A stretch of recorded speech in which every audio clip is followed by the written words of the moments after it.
All right, history and geography yesterday. Let's just jump right in it. You were supposed to read pages 250 through 255. And I want to go over some of that information real quickly and just talk about a little of it. We won't go too in depth, but some good stuff here. One thing that I want you to see is that for history, not the class, but for all of history, if someone needed help, okay, they were hungry, they needed clothes, they needed shelter, those type of things, there were two entities that took care of it. One, the biggest, was the church. The other was neighbors. Okay, and I'll use this example. If I found out right now that someone down the street from me or one street over did not have anything to eat for supper, then I'm going to come up with something. And even if they don't want to accept charity per se, here's what I would do. I'm not touching my face per se. I'm not touching anything that I can get corona in case I have it on my hands and they're thoroughly washed. I would make up a pot of stew, soup, something, maybe some cornbread, and say, hey, I know this is weird, but I made too much. Our family will never eat this. Is there any way I could get you to? Would y'all want some? I would try to help them. And the church, whenever the church found out about needs in the community, they would take care of it. In the 1950s, this changes. In 1960s especially, it changes. Government starts to take this role. Instead of letting the church do it, instead of letting people do it, neighbors do it, the government decides they're going to take over. And the way they're going to do it, they're going to take money that we give in taxes or pay in taxes, that is our money, and they're going to give the food to people. They're going to give the housing to people. They're going to give the clothing to people. Now, the problem with that, because that sounds good on the surface. Well, that's less work for us. We give the money, and they. Problem is, government's not efficient at much that it does. It doesn't do things well. No government ever does anything extremely efficient or extremely well. And so the government is going to kind of take over. We're going to talk about several presidents.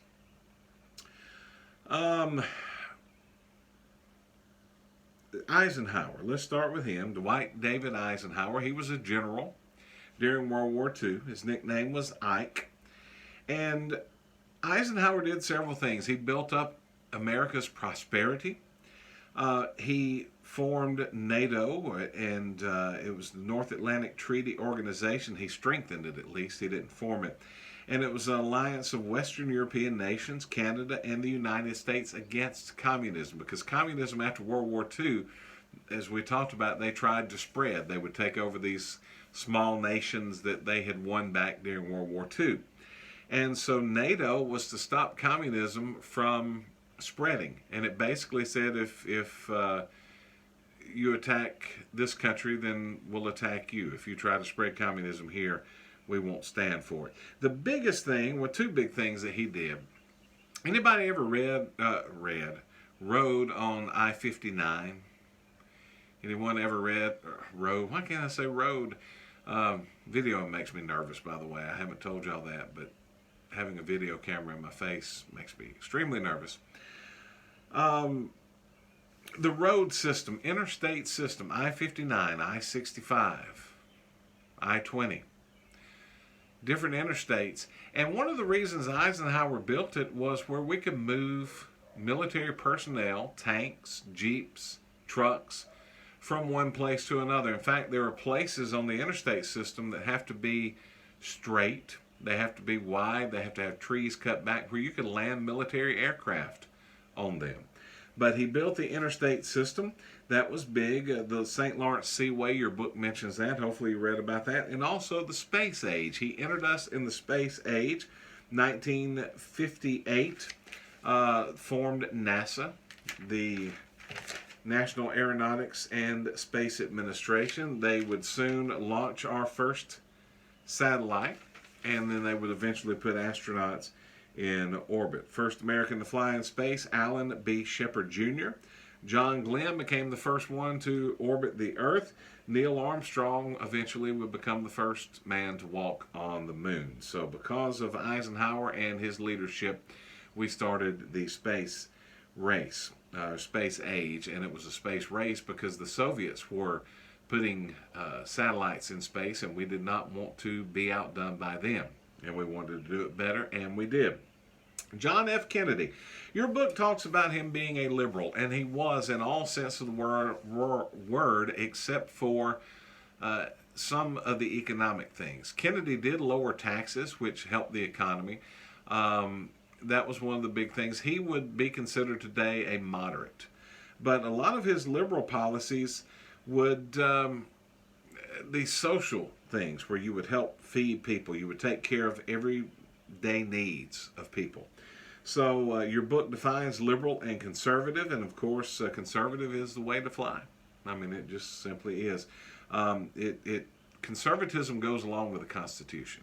The way our country was set up, we're supposed to have less government and more personal freedom. That's just the way our country was founded, and liberalism goes against that. Now today, liberalism a lot of times is called progressivism. I'm a progressive. Well, same difference. Bernie Sanders is a progressive. He's also a socialist communist. So keep that in mind. But Kennedy started a welfare program called the New Frontier. And basically, American government would borrow more to provide for people's needs. And he also would stack the Supreme Court with a liberal Supreme Court. It ruled that prayer and Bible readings in public schools could not happen. It was unconstitutional.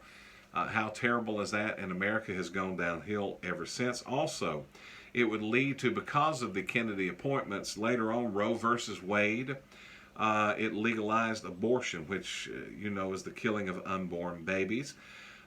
We were involved in the Bay of Pigs. That was a failed problem in Cuba. Castro had taken over Cuba, and Castro was a dictator, a communist dictator, and Cubans fled to this country en masse. And we even had a policy: if you were from Cuba, you fled the country and you set foot on American soil, you could stay. That's how bad things were in Cuba. But we tried to overthrow him.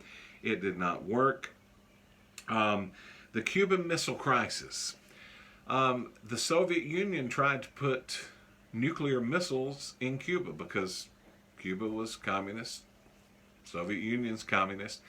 And we got some pictures by some reconnaissance planes that flew over, and we saw these missile sites.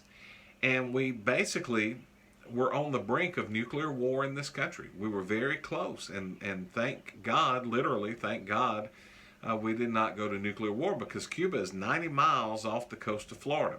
So if they have nuclear missiles there, they could easily fire them into the United States, which at that time was a very scary proposition. So the Cuban Missile Crisis, President Kennedy did some clever things and some good things, and finally, due to a blockade and some other maneuvers by him, we were able to overcome that, and they removed the missiles from Cuba. President Kennedy, was assassinated in 1963. He was visiting Dallas, Texas, riding in an open-air limousine, and he was shot supposedly by John Wilkes Booth. And there have been conspiracy theories galore about, not John Wilkes Booth, what am I thinking? Lee Harvey Oswald. They all have three names. Lee Harvey Oswald. There have been conspiracy theories galore that Oswald was not the lone assassin, and it's interesting. But according to official reports, Lee Harvey Oswald shot John Fitzgerald Kennedy. His vice president, who was from Texas, takes over as president. That's the way our Constitution deems it. And it was Lyndon Baines Johnson. Now, if you ask me personally who was one of the worst presidents we've had in the United States in the last 100 years, Lyndon B. Johnson would make my personal list. Lyndon B. Johnson was a socialist. He was an American giveaway program. He wanted to end freedom. In fact, he called it the Great Society and the War on Poverty. And Johnson wanted to end poverty by fighting a war against it, throwing more money at it. Let me ask you something. Are there still poor people, poverty-stricken people today? Yes, there are. How well did the war go? It did not go well, but it cost America a lot of money and a lot of freedom. They would build schools and food and housing and all of this government-mandated stuff, and it was a mess.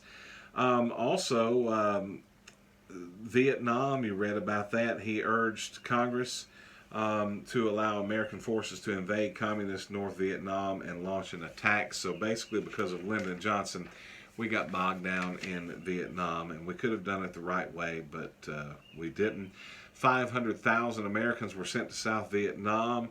It was unofficially known as the Vietnam War, and we weren't allowed to fight to win. People back here at home, Congress, the president, all of these things, they just didn't want to win the war, and they didn't give American generals enough authority to go in and actually win. They were there as a police-keeping force almost. Then we get to Nixon. Nixon was elected after Johnson, and Nixon was a genius when it came to foreign policy. He was the first president to visit communist China. He pulled American troops out of Vietnam in 1973. And the problem with Nixon is some of the people in his organization, his presidential group, had ordered a break-in at the Watergate Hotel of the Democrat election headquarters. And Nixon is believed to not know about it at the time, but Nixon did try to cover it up. And as a result, he got entangled in a cover-up. He was almost impeached. And that whole thing is called the Watergate scandal, or Watergate affair.